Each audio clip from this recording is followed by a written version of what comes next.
Welcome to Distance is No Obstacle, a medical education podcast aimed at providing bite-sized education and information for people working in rural and remote Australia. Welcome to this episode of the Distance is No Obstacle podcast, where we are discussing the National Lung Cancer Screening Program, also called the NLCSP.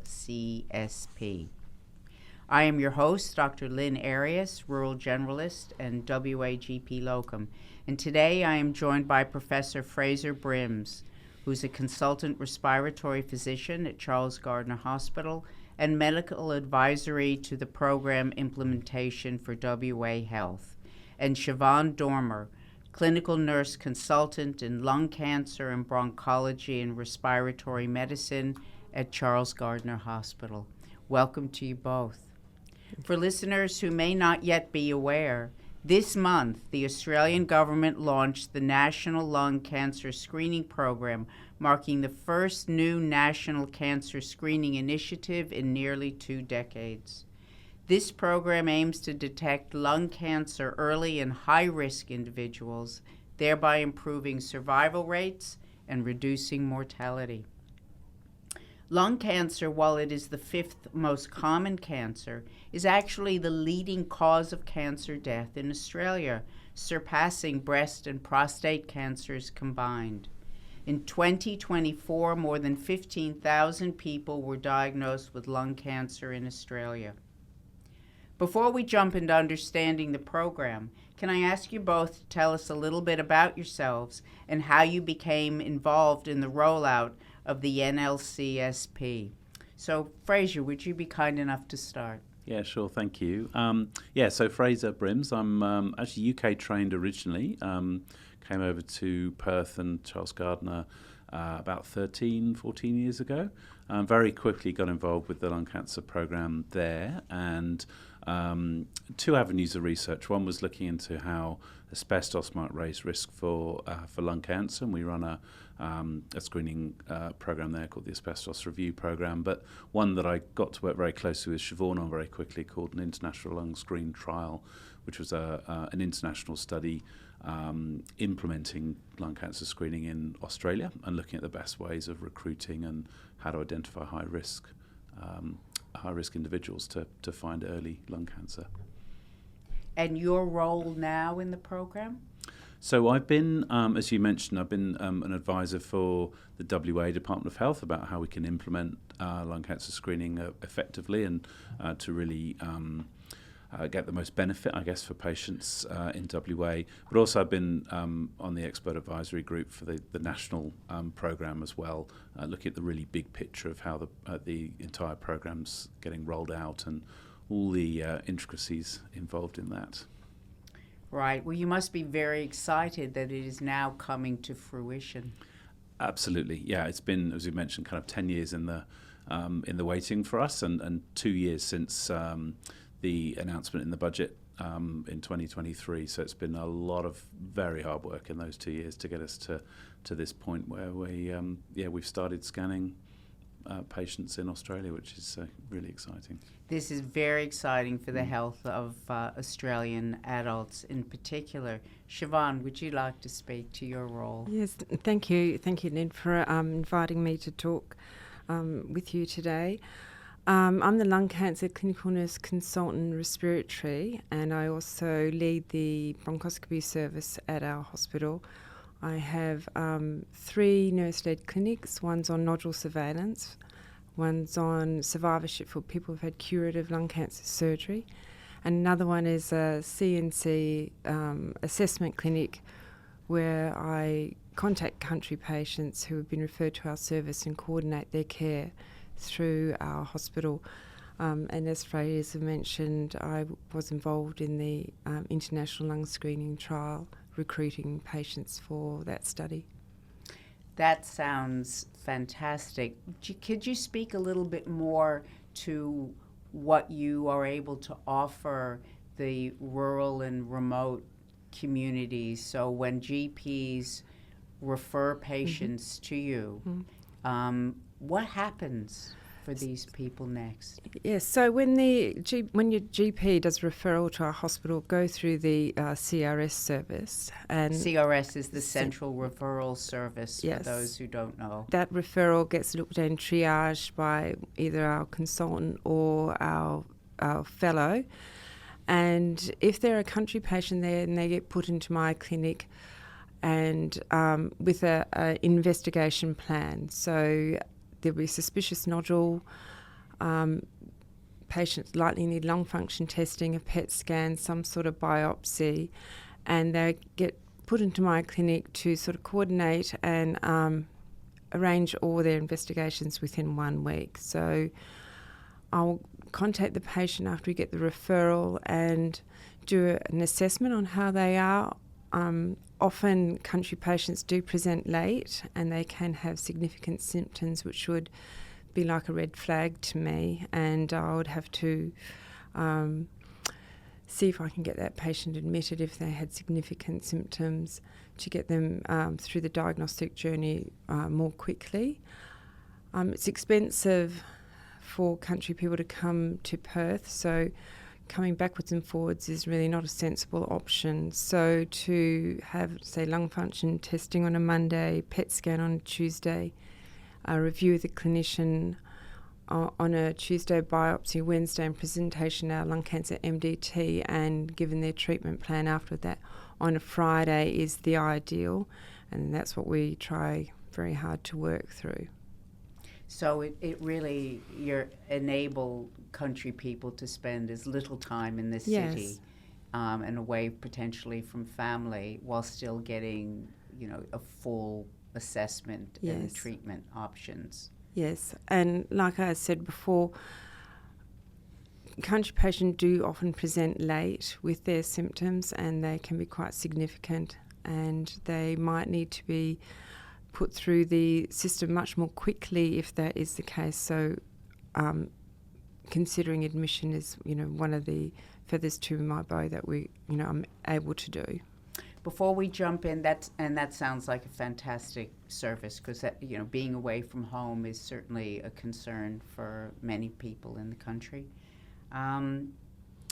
Before we go on specifically to the program, with the referral, I'm just wondering, because you mentioned that rural people often present late. Do you find that you get enough information from the referring GP to enable you to assess quickly if this person needs to get in or not? And if not, what information do you really need that would improve your assessment process? Yes, so unfortunately, the reality is often we don't get enough detail in the referral, particularly things like how fit these patients are, what their functional status is. Are they very comorbid? Often even significant medication can be admitted from the referral. Smoking status can often be missing from the referral as well. So ideally a detailed medication list, particularly if they're on anticoagulants and the reason why they are on anticoagulants, their smoking status, and how far they can walk, or how comorbid they are. We call it ECOG, functional status. We score it. 0 is someone's very active, 4 is when they're sort of bedbound, and we make a clinical decision on what sort of investigations these patients are fit for, depending on what their functional status is. That sounds great, because obviously the more information that's relevant that we send you, the better you can respond. Definitely. The more information the GP can put in a referral is very, very, very helpful for us. Super. So let's move on specifically to more information about the program. Under the program, GPs and nurse practitioners can now refer people who age 50 to 70 who smoke or have a 30-pack year history of smoking, but who do not have signs or symptoms of lung cancer, for free 2 yearly low-dose CT scans and interval scans will also be possible. There are MBS item numbers for that, and the CT scans will all be bulk billed. The results will be sent to the National Cancer Screening Registry, the consulting or the requesting practitioner, and also will be uploaded to electronic records. So if the patient moves interstate, their GP or specialist will be able to access that information. So now let's get into the details of the program. And Fraser, would you like to tell us more about how it will work and what its primary goals are? Yes, thank you. As you say, first cancer or national cancer program in 2 decades for Australia. So it is unlike other cancer screening programs in so much we are targeting a high-risk population, because it's just not feasible purely from an expense population, but also from just from cost and harm to screen everybody who's between age 50 and 70, for instance. So the aim ultimately is to identify lung cancer when it's at an early stage, and we know this is quite possible using low-dose CT, and when you identify that high-risk population. As it stands at the moment, with no screening program, probably less than 10% of all lung cancers are diagnosed at stage 1, which is the earliest stage. And with a mature screening program, that can be 60 or 70% of everyone screened. Could you just talk a little bit about, particularly for our non-medical listeners, what you mean by the stages and what it means from a survivorship point of view? Yeah, so simply stage 1 is where it's relatively small, or the cancer's relatively small, and there's no signs of spread into the lymph nodes in the chest or anywhere else at all. So the implication of that, the most important thing is it can be cured at that point, and that is keyhole surgery, just removing normally sort of one third of one of the lungs normally, and that is our best chance of cure, and that will offer a 60-70% 5-year survival as it stands, and that's improving all the time as surgical techniques improve, and also follow-up sort of chemotherapy type treatments as well. So that's continuing to change. And now, at what stage do most people who have lung cancer, what are they diagnosed at? So that's stage 1, but what is the stage that most people are presenting with?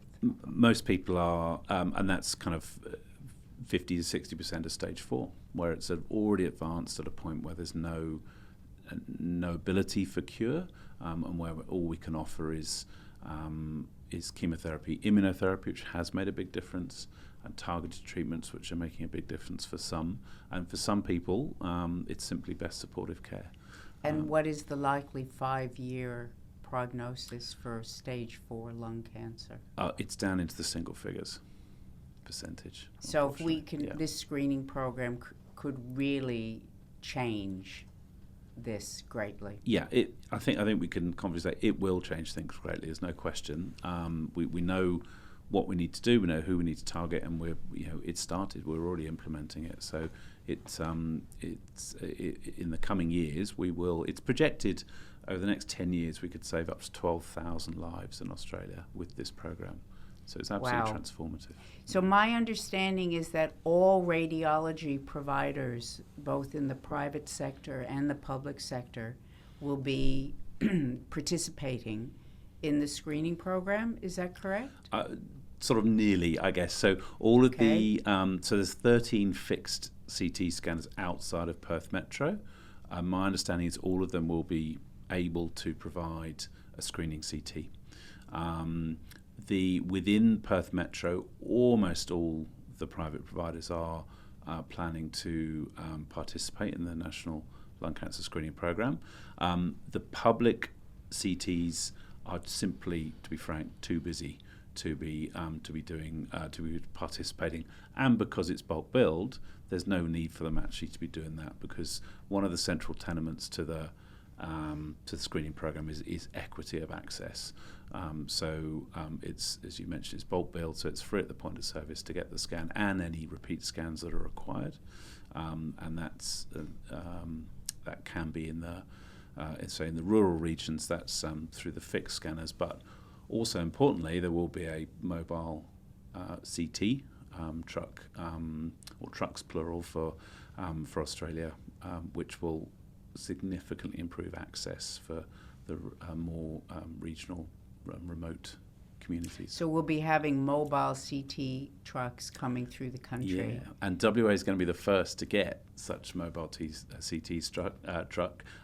So there's through the Commonwealth programme, and I guess we should say the whole programme is funded through Commonwealth funding for the scans. Then if any follow-up treatments required within WA Health, then WA Health are responsible for that.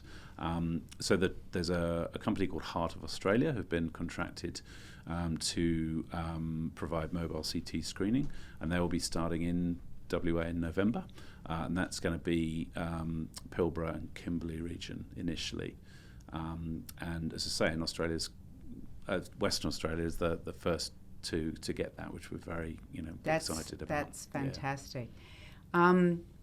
So one of the so people will be scanned, and then the results will come back to the referring practitioner. What kind of information is going to be on those results, and how is the practitioner going to be guided as to what they need to do next? So, as you mentioned, this is a biannual screening program. So if there is nothing of any concern at all on the screening CT, or if there's a nodule but it's very small, which basically means a very small lump, then participants and GPs will simply get a letter saying all is well, you can have a scan in 2 years' time, and there'll be and that'll be from the NCSR, the National Cancer Screening Register will send that. If there is a nodule, and I guess one of the key points to take home is that, which is very important from a shared decision-making process with patients, is that most scans, when you target people that have smoked heavily, will have a nodule. But most of those nodules are not a lung cancer, and that's a very, very important message. So participants will receive a letter to say, we've got the result of your CT, please see your GP. And the GPs then will get a more detailed but very synoptic report to say, if there's a nodule there, it will be given a risk score of 1 to 6. Category 5 and 6 are high risk and very high risk, where it is recommended immediate referral to a respiratory physician as part of an MDT team or a specialist team. But all the other categories mean there might be a 3-month scan or a 6-month scan or a 12-month scan, and that's staying within the program itself. So there's no onward referral needed, and the referring practitioner will be responsible for arranging that repeat scan. So the patient gets a letter to say, see your GP. The GP gets a letter about the results, and importantly, guidance about how the results should be managed. So if there is something that needs to be followed up with an interval scan, the patient comes to see the GP gives them a referral for the interval scan in 3 months. The results come back, and the same process continues. So we'll get guidance about the important findings, and of course we'd be concerned about possible accidental findings. So maybe you could speak to how the program will manage those. Yes, again, there's a lot of planning and forethought with this. So the what's been termed additional findings will be there, and again, some of these will be of no surprise. If we target heavy smokers, then of course there's going to be emphysema, and there's almost certainly going to be coronary artery disease. So this is also all part of that shared decision-making process in advance to discuss that we probably will find other things. And again, all these findings will have very clear guidance as to what is recommended, the next steps to do, or indeed not do as well. So some of them will say, there's something there, don't do anything, we'll scan it again in 2 years' time. Others might say just recommend clinical review, and others might say recommend an ultrasound or whatever depending on, of course, the abnormality. But again, very clear guidance to try and support primary care as much as possible. And that's actually very reassuring for the referring clinician. So if a scan is suspicious for cancer, what are the pathways for making the diagnosis and initiating treatments, especially for country communities? And I'd like you, Siobhan, if you would speak to that because of your experience. So, depends where in the country that they're from, is whichever hospital, which catchment area the referral will go to start off with. Can I just point out, sorry to interrupt, that the referral will be through the central referral service. Yes. So it's the same service. The program does not require an additional referral in order for you to get your patient further assessed and treated. It just goes through the central referral system. Siobhan has already said, described the important information that we need to provide that would also be helpful for her and her team. And so what will the patient then experience? So after I send this referral, what can I tell my patient to expect? So you could tell your patients to expect a phone call within 2 weeks. And what we would be doing in Perth, in our hospital particularly, the images are reviewed by the respiratory team. We have a nodule MDT that we have every week, and we'd put difficult cases at that meeting, or if we needed to have clarification, which is the best form of biopsy, either through like radial or linear EBUS versus CT guided biopsy or ultrasound guided biopsy. And we have an MDT meeting on a Wednesday, so we would plan all their investigations that's needed, and we would contact the patient and advise them this is what the investigation plan is. And then I would help patients troubleshoot what's needed for what they need to do in terms of accommodation. Most biopsies will require them to have a carer afterwards, so they need to be encouraged to come to Perth, ideally with a carer. We do admit people post-procedure if we have to, but we are having code yellows nearly every day at our hospital. Many patients are in ED waiting for beds, and so to take up a bed just because we don't have a carer post a biopsy, we'd really rather not do. So, me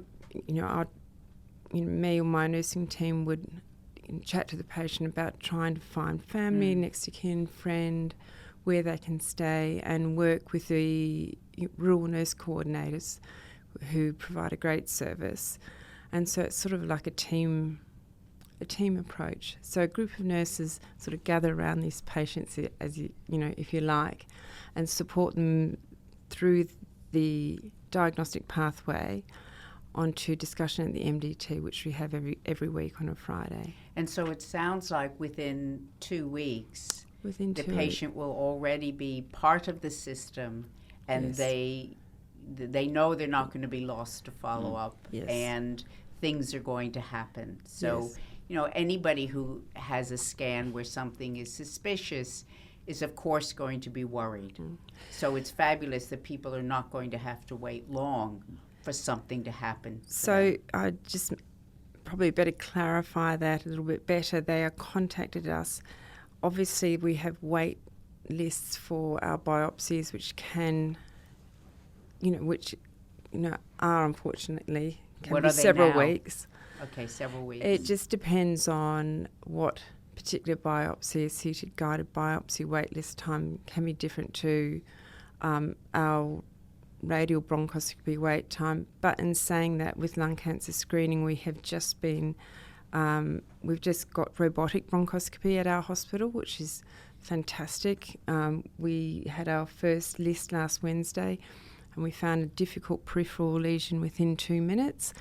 And I'd often be in theatre watching the clinicians trying to navigate through airways for 45 minutes prior to getting a diagnosis. And so we're quite excited about having the robotic bronchoscopy because we can actually diagnose and then stage in one setting, which would save patients so much more quickly. Would save them 2 procedures, you know. And I think you said earlier when we spoke before the podcast that you're going to be getting a bigger team. Do you want to speak about the increase in team? So yes, we've just had an increase in theatre time to consider our robotic bronchoscopy, and we've just had approval to increase our FTE, so there'll be another clinical nurse consultant full-time position to work alongside myself, and a 0.6 increase in time for a clinical nurse to become part of the bronchoscopy lung cancer team, and also there's been like consultant and an additional fellow FTE given for our particular hospital. So we sort of put a business case for that in view of lung cancer screening, because the truth of the matter is that it's taking too long for people who from point of referral to actually having their surgery or starting their treatment. And we've been working very hard to try and find ways of bringing our wait list down as quickly as we can. So you was clearly working very hard to expedite the process for patients. How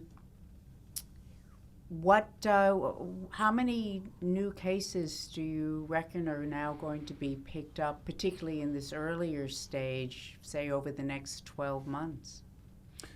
Look, I guess, a lot of modelling and predictions has been going on, not just for Charles Gairdner, for all of WA. Oh, I'm sorry to interrupt, Fraser. Yeah. I just may mention that the two major referral hospitals will be Fiona Stanley Hospital and Charles Gairdner Hospital. Right. That's where the surgery happens from a public point of view, and then that's actually where the more advanced bronchoscopy units are as well. So yeah, some of the, as Siobhan was saying, some of the screen-detected cancers are frequently relatively small and out in the periphery of the lung, which can be a huge challenge and actually quite dangerous to try and get to by conventional means. So yeah, that's where the expertise is. So in answer to your point about numbers, broadly speaking, we're estimating in the next sort of 18 months to 2 years a doubling in the number of lobectomies being performed, which is the keyhole surgery we spoke of. Yeah, it's a doubling of the early stage lung cancers, which will, and bear in mind for everyone we find early, that is potentially a life saved, which is amazing. Which is really exciting. I think most of us kind of thought that lung cancer was a stamp of death, that there was really nothing you could do. And as you pointed out earlier, Fraser, it was because lung cancer patients were being identified at so late a stage in their disease that people can be asymptomatic. In other words, you don't have any signs or symptoms of lung cancer until you're actually coughing up blood. Or you are so puffed that you can't walk to the corner shop to buy your cigarettes. And that's when you go and see your doctor, and they do a scan, and a large nodule or multiple nodules are found. So this program has the potential to really give life back to people who otherwise would have thought that it was a diagnosis of death.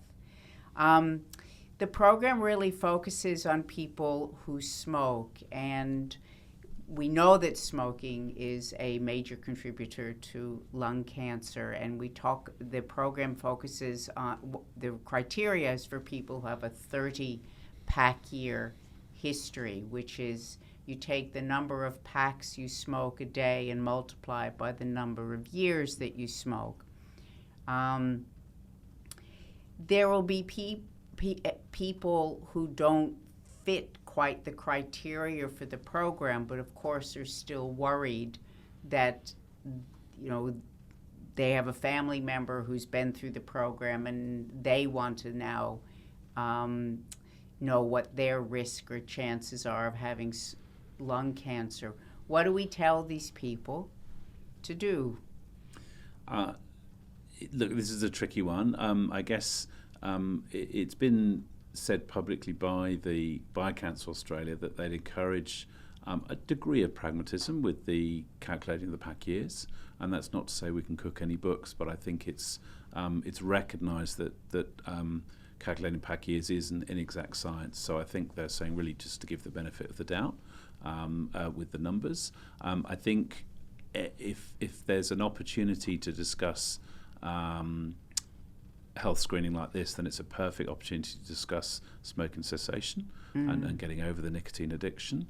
And also the other important thing is just because patients might not be eligible at that point, they may become eligible in years to come, particularly with continued smoking or as they become older as well. So actually it's to keep an eye and say, for instance, if they're 48 years old, then say, look, in 2 years' time you will be eligible, but let's work on your smoking in the meantime and encourage the good behaviours, I guess. So it's actually a really great introduction to, as we all do anyway, encourage our patients who smoke to stop smoking, to introduce, again, more strongly the idea of you can make a difference now to your health by stopping smoking. The program will also offer smoking cessation strategies to patients referred to it. And I'd like to put it out there to all you people using your computers. Make sure you ask a smoking history of every patient that you see, and irrespective of whether the person's been coming to the practice for 10 years. If the information is not on the computer, it is not known, and neither you nor the next person who comes along is going to be able to act on it. So put it in there. Look, again, going back to risk factors for lung cancer, the program requires a history of smoking. But I'm wondering if you could just speak to what are the other risk factors, particularly modifiable ones, that patients could be aware of that would decrease their risk of lung cancer. So as you say, the program itself does focus around tobacco exposure. It also will include, as well as current smokers, those who've quit within the last 10 years as well. Okay. But in terms of other factors, we know occupation exposures, and for WA we always think of asbestos, but more recently silica has sort of reared its head once again. So those are important factors. We know family history, which is not modifiable. Presence of emphysema, and even something in some of the risk models, such as highest education level achieved, which is a proxy for socioeconomic status. That plays a role as well. In what respect? Higher, lower? So lower SES is a slightly raised risk for lung cancer. As is Aboriginal status, for instance. You confer twice the risk of lung cancer purely from being of Aboriginal descent. But we know rural and remote populations have higher incidence of lung cancers and are more likely to die from that lung cancer as well. So, and is that linked to their smoking status?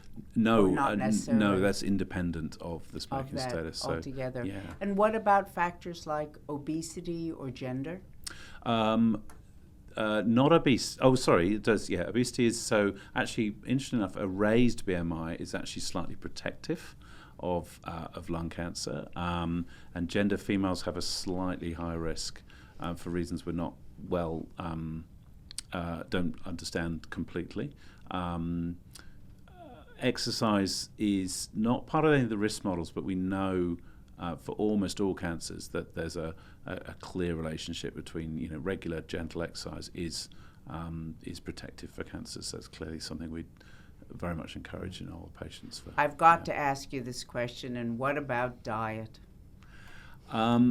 Look, I think I'm not aware of any studies in terms of linking, other than with obesity, linking diet. I think e-cigarettes and vaping would be important to mention at this point, and just to say there are no kind of large-scale epidemiological studies yet linking vaping to lung cancer, but there's a lot of not even circumstantial evidence, increasing evidence that there is increased risk for lung cancer with vaping, particularly if it's used to help in quitting tobacco smoke.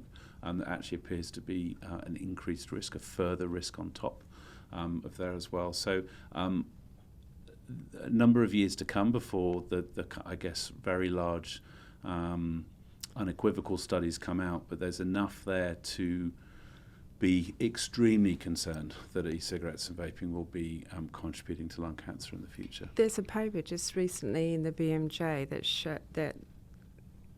showed that if you smoke and vape, you're 4 times more likely to get lung cancer than if you just smoke alone. Wow.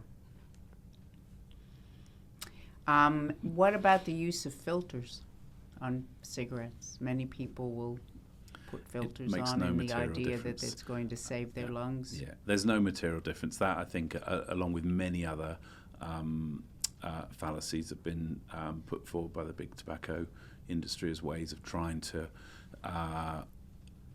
appear less dangerous. Less harmful. Yes, but we know any form of cigarette smoking, and indeed vaping, is terribly harmful for your lungs, and lungs like fresh air. Sounds like very, very good advice. One thing I'd like to point out is that patients are identified by their practitioner for this program. So again, if you don't know a patient's smoking status, you are potentially denying them access to a potentially life-saving program. It's really important we ask those questions, but we're responsible for identifying people, for bringing it up to them that this is an opportunity for them to help themselves, to improve their health. No stigma attached. People smoke for all sorts of reasons. We're not challenging those reasons. We're trying to help them take better control of their health. And now we have a new program that's actually going to potentially offer them life-saving identification and treatment because of identifying people with cancer, with lung cancer, at a much earlier stage. And that's just so exciting. So thank you both very much for generously sharing your time today. Thank you also to you, our audience, for listening to this episode of Distance is No Obstacle. If you found today's discussion helpful, be sure to check out our other episodes covering a range of rural health topics. You can find them on the Rural Health West website or by searching Distance is No Obstacle wherever you listen to podcasts, like Spotify or Apple Podcasts. To stay up to date with new releases, follow Rural Health West on Facebook, Instagram, or LinkedIn, and that way you'll never miss an episode. Thanks for listening, and especially thank you for all the vital care you do in rural health care.